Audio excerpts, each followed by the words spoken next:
हमने जो शिव को गुरु बनाया है, हमने जो 3 सूत्र अपने जीवन में उतारा है, ये हमारा मन कैसा होता है?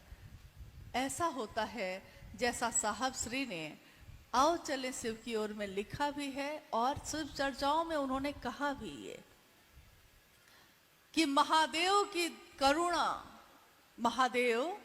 महादेव के द्वारा सतत प्रवाहित करुणा जब शिष्य भाव से मिलती है, महादेव के द्वारा सतत प्रवाहित करुणा जब व्यक्ति के शिष्य भाव से मिलती है तो क्या होता है?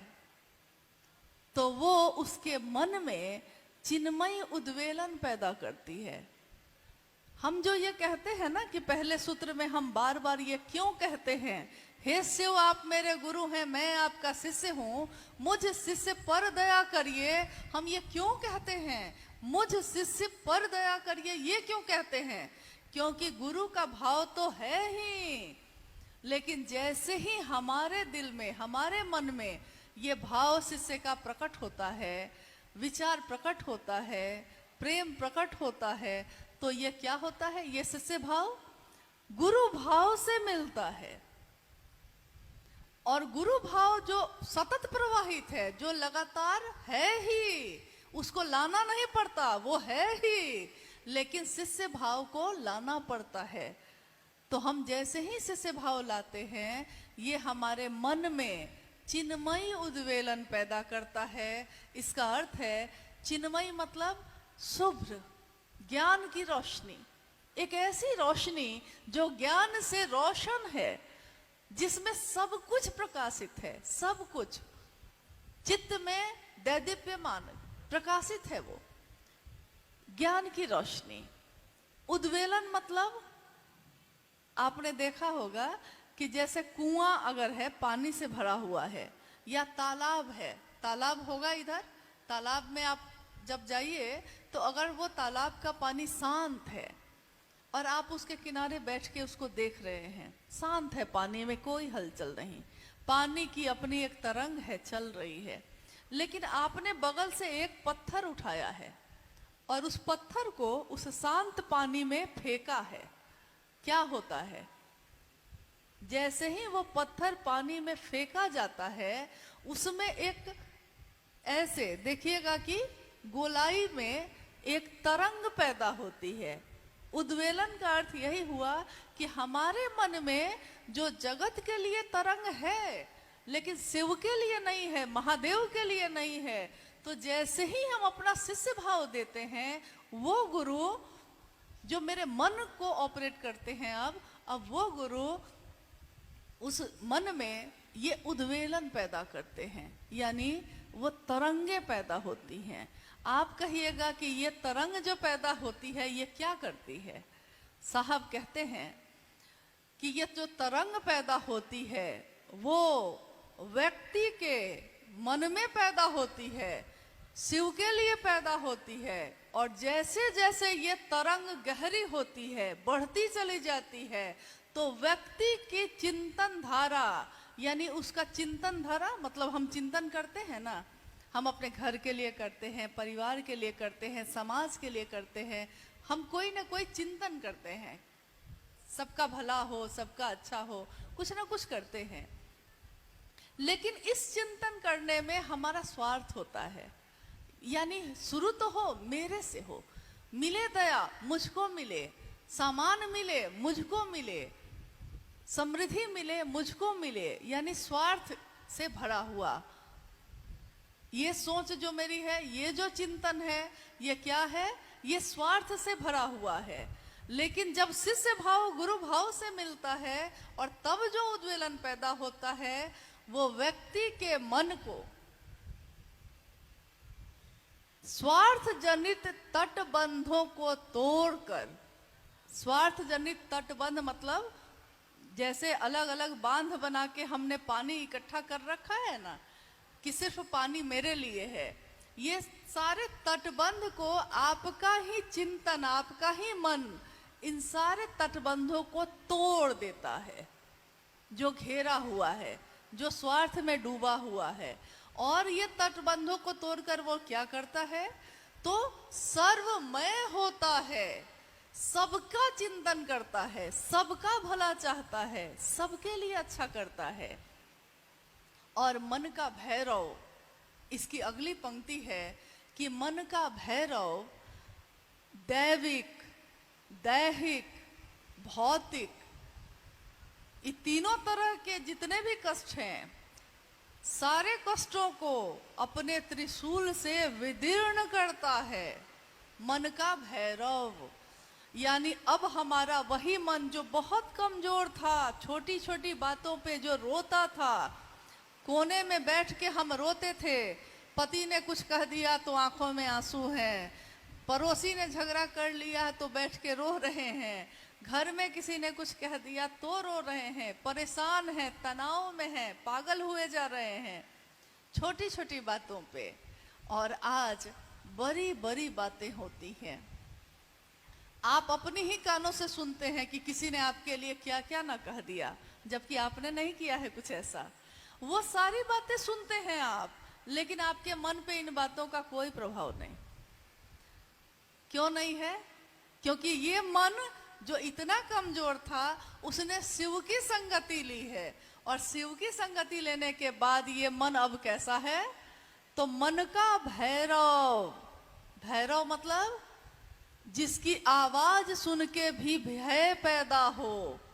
भैरव शिव का के गण हैं ये। आवाज सुन के भी जिसके भय पैदा हो, आपका ही मन अब मन भैरव है।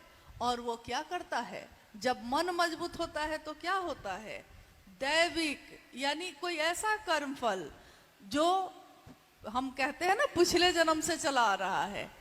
हम कहते हैं कि इस जन्म में तो हमने कुछ ऐसा नहीं किया, तब भी क्यों भोग रहे हैं।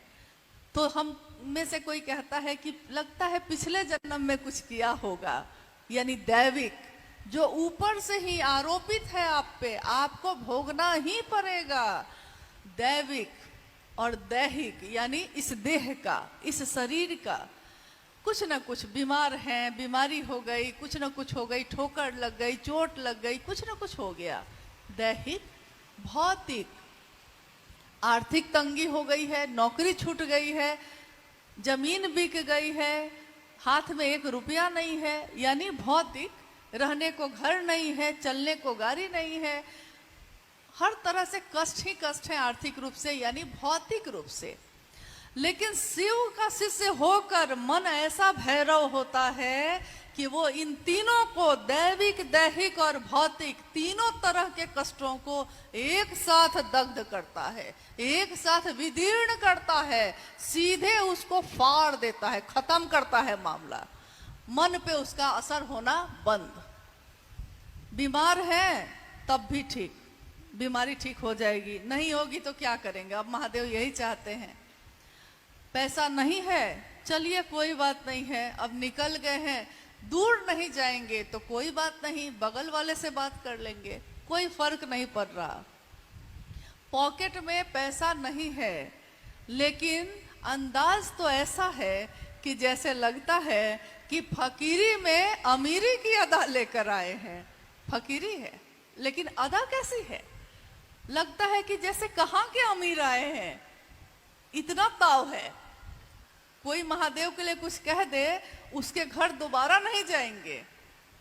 नहीं, ऐसा करते हैं ना हम लोग। यानी मन का भैरव अब क्या क्या करवा रहा है आपसे। और भौतिक मतलब पहले इस बात का असर होता था कि बगल वाले का घर 3 मंजिला बन गया और हम लोग एक ही मंजिल पे हैं। उसका घर जो है उस पे टाइल्स लगा हुआ है और मेरे घर की दीवार पे मिट्टी लगी हुई है। पहले मन पे इसका असर था, अब है, अब होता है ये असर, कोई फर्क पड़ता है, क्योंकि मन ये समझ गया कि रहना नहीं है, देश भी रहना है। हम आए हैं महादेव के पास से, महादेव का काम करेंगे, महादेव महादेव करेंगे और वापस लौट जाएंगे। ठीक वैसे ही जैसे यहाँ आने के लिए, एक छोटी सी यात्रा में आने के लिए न आप अपना घर लाए, न अपना टीवी लाए, न अपना फ्रिज लाए, न अपना कोई भी सामान लाए, क्योंकि आपको पता था कि छोटी सी यात्रा है, क्या लेकर जाएंगे, जो लेकर जाएंगे वो बोझ बनेगा, इसलिए छोड़िए। और ऐसे भी तो बटा ही जाएगा। ये भी समझ आ गई कि जैसे ही ये शरीर खत्म होगा, अपने ही लोग बाँट उठ के रेडी हो जाएंगे, तैयार हो जाएंगे। यानी ये समझ, पूरी की पूरी समझ। अब इसी समझ के लिए पूर्व में साधु संतों ने, या आज भी कितने लोग हिमालय की गोद में जाते हैं, अपना घर गृहस्थी छोड़ देते हैं, हिमालय में जाके साधना करते हैं। एकांत हो, कहीं कोई हलचल नहीं हो, कोई आवाज नहीं चाहिए, महादेव पे ध्यान मेरा टिक जाए, ऐसी जगह चाहिए। तो गुफा में बैठे हैं, तो हिमालय पे बैठे हैं, तो घोर घनघोर जंगल में जाके बैठे हैं। और हम आप कहाँ बैठे हैं?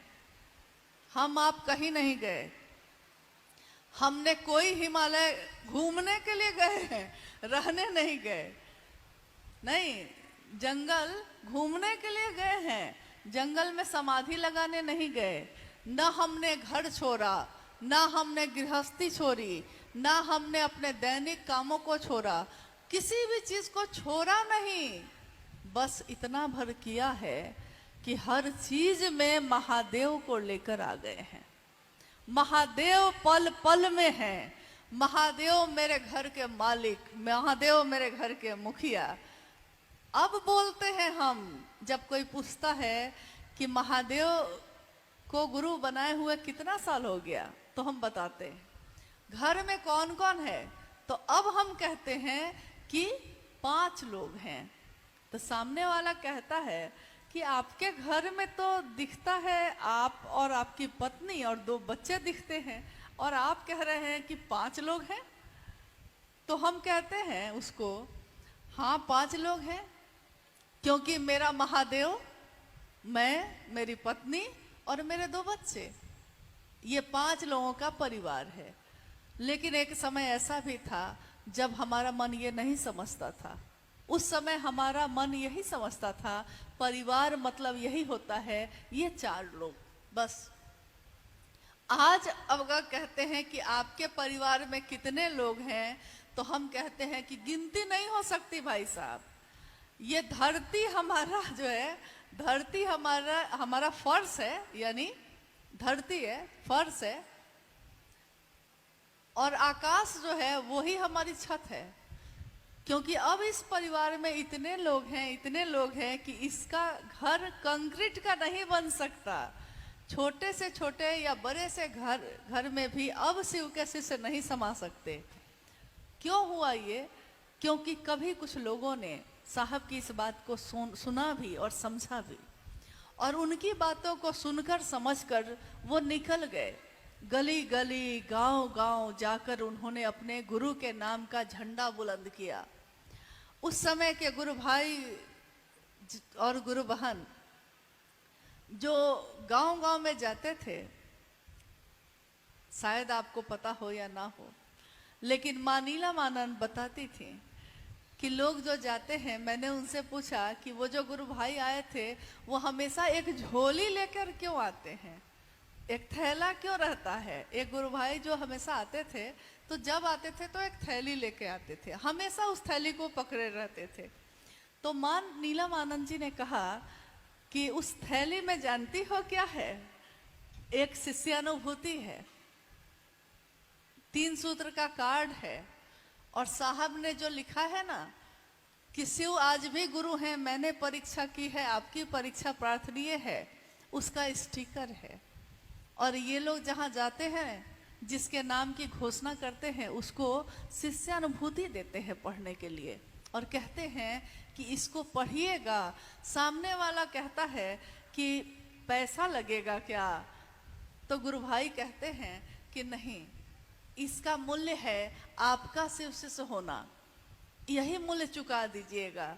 और शायद सामने वाला समझता भी नहीं कि कितना बड़ा मूल्य है ये, कितनी बड़ी कीमत मांगी गई है एक बार शिव का जो हो गया फिर वो कहाँ जाएगा।